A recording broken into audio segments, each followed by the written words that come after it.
They then seem to find some kind of a tutorial on the internet because they come back around to have a look under the car. And what you'll notice here is that, again, amateur hour, he's taken his gloves off, put fingerprints all over the car. G'day, I'm Paul. We've been covering the car theft epidemic here in Australia and specifically in Victoria. First it was stolen classic Australian cars, then these thieves have moved on to Toyotas, and we've already covered a Toyota video. You can watch our Holden video as well. There's links in the description below. Today I want to run through some footage that we were sent from one of our viewers of his stolen car. They stole his Camry and these knuckleheads didn't realize there was a dash cam running the entire time. I'm going to show you the footage of their several hours in the car, what they did. Then we're going to talk about the method they're now using to steal brand new Toyotas. That is 250 series Prado, 300 series LandCruiser, and it's a brand new method that we haven't seen used before. So let's kick off with this. A big shout out to Dudu, one of our viewers who sent this through. He went through the fairly traumatic experience of having his car stolen. It was parked out front of his house. We're going to blur a fair bit of stuff here because it'll identify where his house is. I'm also going to blur images of the kids, and I say kids because when you look at the video of these people, they are maybe 13 or 14 years old and they still have time to fix themselves. I don't want to be showing their faces if they have been caught and they're going to get fixed, but I will run you through what they did and some of the just absolutely dumb stuff that they did. Okay, so I'm going to kick off with this. This is when his car was initially stolen. The dash cam fires up at around midnight, and what they did here was they used the method that we talked about in our last video where they're smashing a quarter panel window to get access to the OBD port. Then they're using that cheap tool that they have off marketplace that allows them to clone new keys for the car, start the car and drive off immediately. Now, the thing that helped recover this particular car is Toyota Connected Services. So that is the service that allows you to connect your phone to the car and track its location. But that is unfortunately a thing that has now been defeated, and I'll explain that a little bit later on. So they set off in his car and they hopped inside and immediately left the area. What you'll notice is throughout the several hours of footage that we've now gone through, the entire time they're looking for other Toyotas to steal.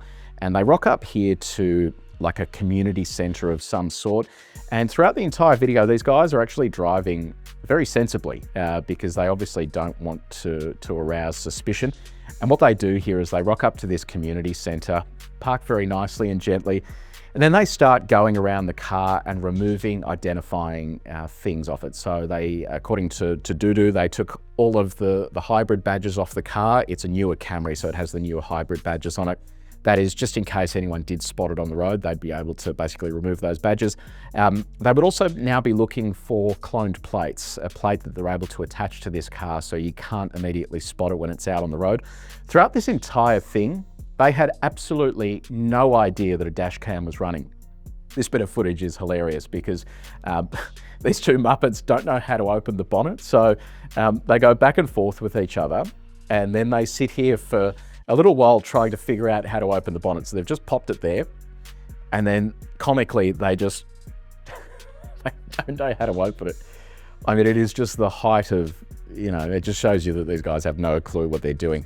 There's a big difference here between the amateurs like these guys that are stealing these cars to faff around in and the professionals who are using them for armed robberies and other things. So they literally spend like minutes here trying to figure out how to open the bonnet.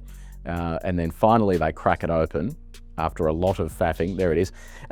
What the Brains Trust is now doing is trying to find the cables for the GPS unit that Toyota uses to communicate remotely. So that is always powered because you want to be able to always check the location of the car. And they spend quite some time doing this. You'll notice there they've got gloves on in the background. They faff around sort of looking for quite some time. Eventually they don't find what they're looking for, close the bonnet. And then it's time for selfie time and for Instagram fame. So you'll see one of the guys come back around here where he comes around and he's got his phone out, he's got Snapchat open, he's taken a snap of the car there. He wants to show off to his mates that he has managed to steal the car. Then his other mate comes around, obviously taking a video. He gets his little sign out, puts his fingers in front, like the big man that he is. They then seem to find some kind of a tutorial on the internet because they come back around to have a look under the car. And what you'll notice here is that, again, amateur hour, he's taken his gloves off, put fingerprints all over the car, and is now looking for whatever they've found on the internet that's likely to tell them where this modem is or whatever the device is that allows the vehicle to communicate externally. Obviously, they didn't find it because the owner of the vehicle was still able to track this when he realised that it was missing. Clear shot of old mate's face there that obviously we've blurred. Just so you know as well, the owner of this car has actually given this footage to the police, and the police apparently know who these people are. They're known to them. And I thought I'd show you this as well, just to give you an idea of how bad they are at driving. So obviously most people drive in their lane. These guys are driving at a high rate of speed on a back road here. You can see the car bouncing around everywhere, but you just have a look at how they take this corner up ahead here. It's quite a sharp bend. They've obviously tipped this front wheel drive Camry in at pace, and then it's just understeered and then corrected. So yeah, they're not exactly good drivers. So anyway, a little bit more time elapses, another hour or so. Then this is where things get interesting. So see that RAV4 just there? These guys are now trawling the streets of southeast Melbourne looking for another car.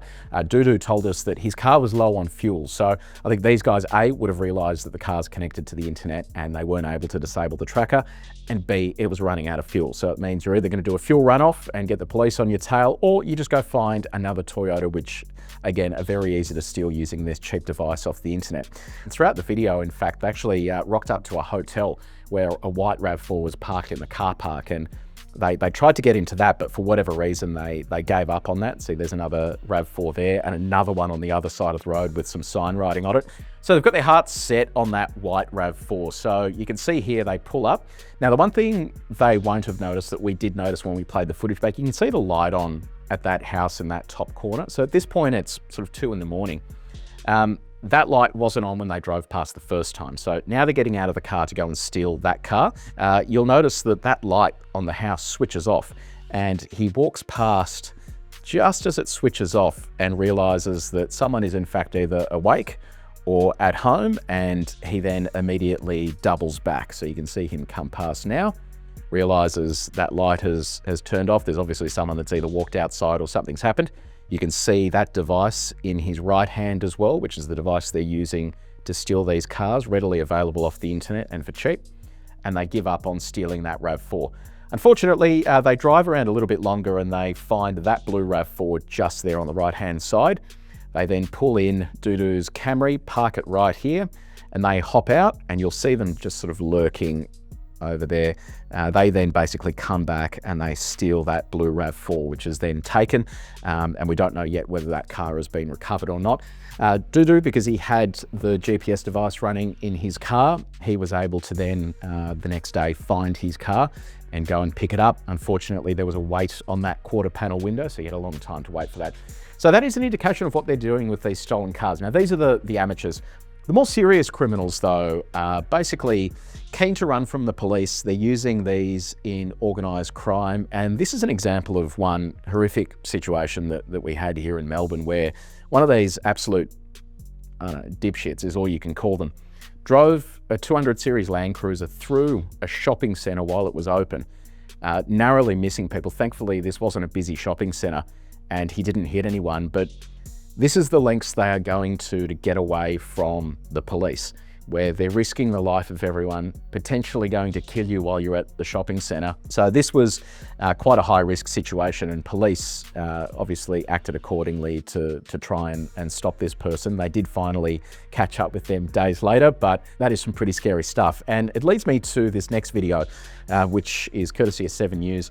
Basically a family that found their stolen Commodore, and it drove past them after it had been stolen, and they gave chase.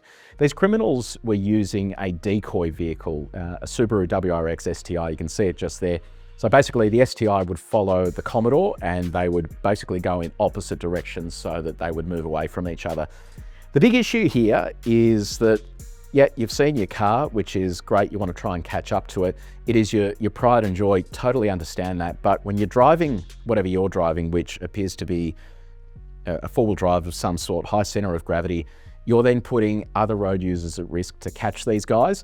I understand the police have their hands tied and they probably can't catch a lot of these people, but just please don't put other road users in danger to try and get your car. You can see here, this type of driving is so dangerous and you can end up, hurting yourself, hurting other people that have nothing to do with any of this. These guys will get away at all costs. They're probably on drugs, and in this case are probably linked to some sort of organized crime. Wrong way around the roundabout there. I mean, it's just asking for trouble. So if it does happen, call the police. It is just a car. I understand classics like that can't readily be replaced, but just don't put yourself or others at risk, because these idiots are driving through shopping centers. They're driving like absolute maniacs to get away, and I just don't want anyone getting hurt there. So now that leads me to our next video, which we're working on at the moment. There is a new method these guys are using. So gone out the window is that device, the cheap device they're getting off the internet, because it requires you to smash a window. It makes a fair bit of noise, and it doesn't really disable the connected features that Toyotas have. The new method they're using completely bypasses all of that. It disables Toyota connected services, so you cannot track the car. Owners literally lose access to their car immediately. They don't need the keys, and they can get away very easily in a matter of minutes with this device. So working on that at the moment, waiting on some vision to come through, then we're going to publish another video. We call on Toyota again to do more to help owners of these cars. You should not be expected as an owner of a Toyota to go spend another $1,500 or $2,000 to get an immobilizer to do what your car should be doing at the moment. If Toyota knows about this, and they certainly know about this other method we'll be talking about in the other video, because it was revealed a couple of years ago. They've had a couple of years to get this fixed. That applies to 300 series, 250 series Prado.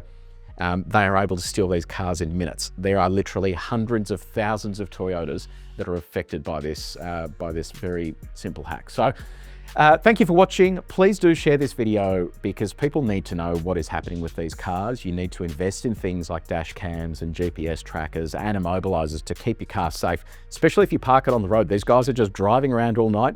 It is only a matter of time before your car gets stolen, and even more so if it's a Toyota that is just going to blend into traffic. Thank you again for watching, and keep an eye out for our other video. Make sure you've subscribed, but until next time, stay safe.